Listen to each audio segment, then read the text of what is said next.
Back to news time. Andhra Pradesh అంతటా June 2ను నవనిర్మాణ దీక్షగా జరుపుకున్నారు. విజయవాడ బెంచ్ సర్కిల్ వద్ద నిర్వహించిన నవనిర్మాణ దీక్షలో చంద్రబాబు ప్రజలతో ప్రతిజ్ఞ చేయించారు. నవనిర్మాణ దీక్ష తీసుకున్న ప్రతి ఒక్కరికి ధన్యవాదాలు తెలిపారు. జూన్ 2న ఇటలీ స్వతంత్ర దినోత్సవమని, ఆ రోజునే రాష్ట్ర విభజన చేసి మన పొట్టగొట్టారని మండిపడ్డారు చంద్రబాబు. రాష్ట్రాన్ని అన్యాయంగా విభజించారని సీఎం చంద్రబాబు తెలిపారు. విభజన హేతుబద్ధత లేకుండా జరిగిందన్నారు. ఎన్ని ప్రయత్నాలు చేసినా విభజన ఆపలేకపోయామని చెప్పారు. కట్టుబట్టలతో బయటికి పంపించారని ఆవేదన వ్యక్తం చేశారు.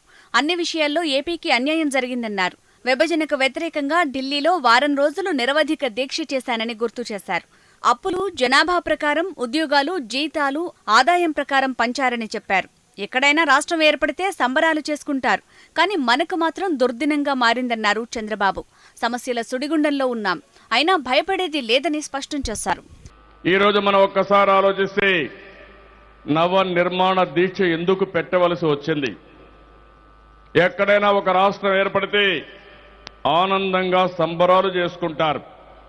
మేము సాధించామని పెద్ద ఎత్తున పండుగ వాతావరణంతో ముందుకు పోతారు. కానీ ఈరోజు మనందరం కూడా నవ నిర్మాణ దీక్ష చేసుకుంటున్నామంటే దాని గురించి బయట వాళ్ళు కూడా ఆలోచించాల్సిన అవసరం ఉంది.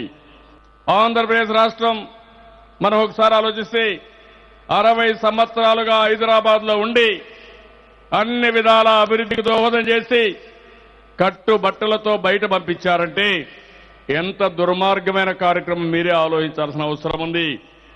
రాష్ట్రాన్ని విభజిస్తారని కలలో కూడా ఊహించలేదన్నారు. నవనిర్మాణ దీక్షకు హాజరైన ప్రజలతో ఆయన ప్రతిజ్ఞ చేయించారు. అవినీతి, కుట్ర రాజకీయాల వల్ల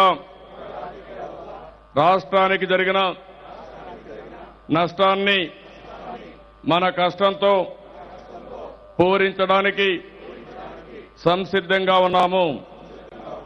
స్వర్ణాంధ్రప్రదేశ్ నిర్మాణంలో అలు పెరగని శ్రమజీవులం మనము. ప్రతి సంక్షోభాన్ని ఒక అవకాశంగా మలుచుకుందాము. సమైక్యాంధ్ర ఉద్యమం కోసం విద్యార్థులు, ఉద్యోగులు అంతా రోడ్డెక్కినా ఫలితం లేకుండా పోయిందన్నారు చంద్రబాబు. పార్లమెంటు తలుపులు మూసి సీసీ కెమెరాలు ఆఫ్ చేయించి చీకట్లో అడ్డగోలుగా రాష్ట్రాన్ని విభజన చేశారని ఆయన ఆగ్రహం వ్యక్తం చేశారు. ఇక్కడుండే నాయకులు, ఎన్జీఓ నాయకులు మన వాళ్ళందరూ ఢిల్లీలో తిరగని చోటు లేదు. నిరాహార దీక్ష చేశారు, ధర్నాలు చేశారు, అన్ని విధాలా పోరాడారు. నేను ఆ రోజు పార్లమెంట్లో ఉంటే ఉన్న బలంగా బిల్లు పెడుతున్నారని చెప్పి అన్నారు. బిల్లు పెడుతున్నారని చెప్పి ఎంత దుర్మార్గం అంటే పార్లమెంట్ అన్ని తలుపులు క్లోజ్ చేసేశారు. 2 నిమిషాల్లో టీవీలు బంద్ చేశారు. అర్ధ గంటలో బిల్లు పాస్ అయిందని పాస్ చేసి బయటకు వచ్చారంటే ఎంత దుర్మార్గం ఒక్కసారి గుర్తు చేసుకోవాల్సిందిగా, నిరసన తెలియజేయాల్సిందిగా మిమ్మల్ని అందరినీ కోరుతున్నా.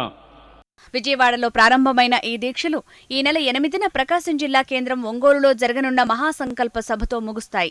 7 రోజుల పాటు నవనిర్మాణ దీక్షల్లో ప్రతిరోజు రాష్ట్రమంతా ప్రత్యేక కార్యక్రమాలకు ప్రభుత్వం రూపకల్పన చేసింది. నవనిర్మాణ దీక్షకు వ్యతిరేకంగా విజయవాడలో సిపిఐ నిరసన కార్యక్రమాన్ని